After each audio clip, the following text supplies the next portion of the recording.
বিনিয়োগ সম্মেলনে যোগ দিয়েছেন প্রধান উপদেষ্টা ডক্টর মোহাম্মদ ইউনূস। কিছুক্ষণ পর বিদেশি বিনিয়োগকারীদের উদ্দেশ্যে বক্তব্য দিবেন তিনি। এছাড়াও স্টারলিংকের ইন্টারনেট সেবার পরীক্ষামূলক যাত্রা উদ্বোধন করবেন প্রধান উপদেষ্টা। হোটেল ইন্টারকন্টিনেন্টালের তৃতীয় দিনের বিজনেস সামিটে ডক্টর ইউনূস বিদেশি বিনিয়োগ আকৃষ্ট করতে নেওয়া বিভিন্ন পদক্ষেপ তুলে ধরবেন। এর মধ্যে যুক্তরাষ্ট্র, চীন, কোরিয়া, সুইজারল্যান্ড সহ বেশ কয়েকটি দেশের ব্যবসায়ী প্রতিনিধিরা বিভিন্ন সেক্টরে বিনিয়োগের আগ্রহ প্রকাশ করেছেন। এছাড়াও বাংলাদেশের অর্থনৈতিক উন্নয়নের জন্য কয়েকটি বিদেশি ব্যাংক ইতোমধ্যে ঋণের প্রতিশ্রুতিও দিয়েছেন। সম্মেলন থেকে স্টারলিংকের ইন্টারনেট সেবার পরীক্ষামূলক যাত্রার উদ্বোধন করবেন প্রধান উপদেষ্টা।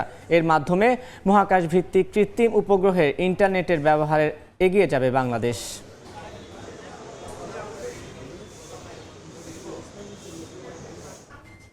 এই নিয়ে বিস্তারিত জানাতে রাজধানীর হোটেল ইন্টারকন্টিনেন্টাল থেকে সরাসরি যুক্ত হচ্ছেন সহকর্মী নাজমুস সালিহি। যাচ্ছি তার কাছে।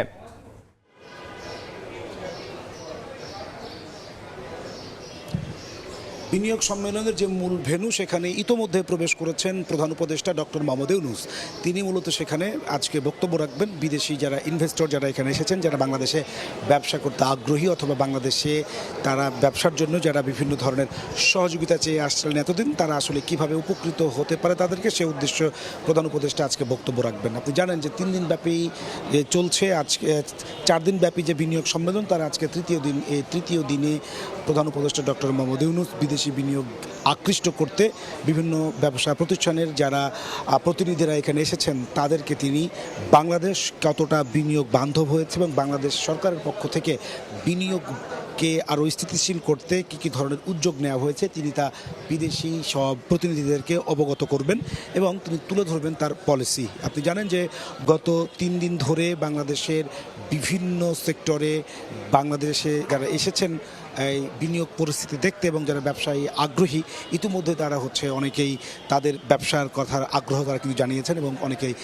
মিলিয়ন ডলার তারা আগ্রহের আগ্রহ প্রকাশ করেছেন। ইতিমধ্যেই সুইজারল্যান্ডের ব্যবসায়ী প্রতিনিধি তারা নারায়ণগঞ্জের 2,500 তাদের জমি তারা ইতিমধ্যেই বরাদ্দ করেছেন, কিনেছেন এবং সেখানে তারা এখন পর্যন্ত প্রায় $100 মিলিয়ন ইনভেস্ট এসেছে বলে আমরা জানতে পেরেছি।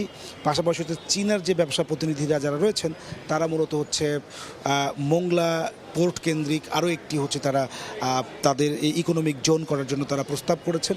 কোরিয়ান যে প্রতিনিধি দলটি এসেছে তাদেরকে প্রধান উপদেষ্টা আশ্বস্ত করেছেন তারা মূলত তথ্য এবং প্রযুক্তিতে বাংলাদেশে বিনিয়োগ করতে আগ্রহী এবং পৃথিবীর বিভিন্ন প্রান্ত থেকে অনেক ব্যবসায়ী প্রতিনিধিরা বড় বড় প্রতিষ্ঠানে তারা এসেছেন। গতকাল প্রধান উপদেষ্টার সঙ্গে দেখা করেছেন মার্কিন ব্যবসায়ী জায়ান্ট এবং তাদের নেতৃত্ব ছিলেন বাংলাদেশে নিযুক্ত সাবেক মার্কিন রাষ্ট্রদূত পিটার হাস। তারা মূলত বাংলাদেশে কী ধরনের ব্যবসা তারা করতে চান, সেই পরিবেশ বাংলাদেশ সরকার তাদেরকে কতটুকু দিতে পারবে এবং তাদের সেই ব্যবসায়িক পরিবেশ তৈরি করতে হলে কি কি দরকার হবে সে বিষয়গুলো তাকে জানিয়েছে।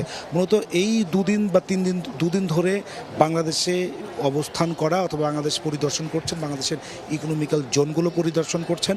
পাশাপাশি বাংলাদেশের যে ব্যবসায়িক পরিবেশ তাদেরকে যেভাবে অবগত করা হচ্ছে প্রধান উপদেষ্টার পক্ষ থেকে সামগ্রিক দিক থেকে আজকে একটা ব্রিফ করা হবে, যে ব্রিফের মাধ্যমে আসলে তারা এই গত 2 দিনে যে সমস্ত সমস্যা সম্ভাবনা বা তারা যে বিষয়গুলো তারা দাবি করে আসছেন ব্যবসা করতে হবে যে পরিবেশটি দরকার, প্রধান উপদেষ্টার পক্ষ থেকে আজকে সেগুলো আশ্বস্ত করা হবে। এবং আপনি জানেন যে ইতিমধ্যে জ্বালানি নিয়ে একটি নীতির প্রয়োজন ছিল, কারণ বিদেশি ইনভেস্টরদের জন্য প্রধান প্রয়োজন ছিল জ্বালানি।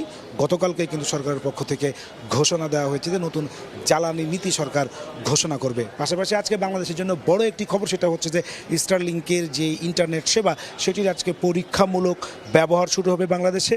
এই পরীক্ষামূলক ব্যবহারের মাধ্যমে যদি বাংলাদেশ সেটিকে চায় বা স্টারলিংকের সাথে যে ইন্টারনেট সেবা তার সঙ্গে যদি বাংলাদেশ চুক্তিবদ্ধ হয়, তাহলে বাংলাদেশ ইন্টারনেট বেসড গোটা পৃথিবীব্যাপী যে ধরনের ইকোনমিক্যাল সোর্স রয়েছে তার সঙ্গে বাংলাদেশ যুক্ত হতে পারবে এবং বাংলাদেশের ইন্টারনেটের গতি শহর এবং গ্রামে একই রকমভাবে থাকবে।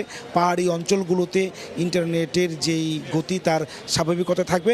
পাশাপাশি যে ফ্রিল্যান্সারদের জন্য নতুন এক দুয়ার উন্মোচিত হবে। গতকাল কিন্তু আমরা বাংলাদেশ নাসার সঙ্গেও কিন্তু চুক্তিতে আবদ্ধ হয়েছে। আজকে প্রধান উপদেষ্টার দিক নির্দেশনামূলক বক্তব্য থেকে বিনিয়োগকারীরা ইনভেস্টররা আরও বেশি আগ্রহী হবে এবং বাংলাদেশে তারা বিনিয়োগ করতে আরও বেশি স্বাচ্ছন্দ্য বোধ করবে, সেই বক্তব্যই আজকে আসলে দেওয়া হবে। এই ছিল আমার কাছে হোটেল ইন্টারকন্টিনেন্টাল থেকে বিনিয়োগ সম্মেলনের তৃতীয় দিনের সর্বশেষ খবর। এতক্ষণ সরাসরি যুক্ত ছিলাম হোটেল ইন্টারকন্টিনেন্টালে।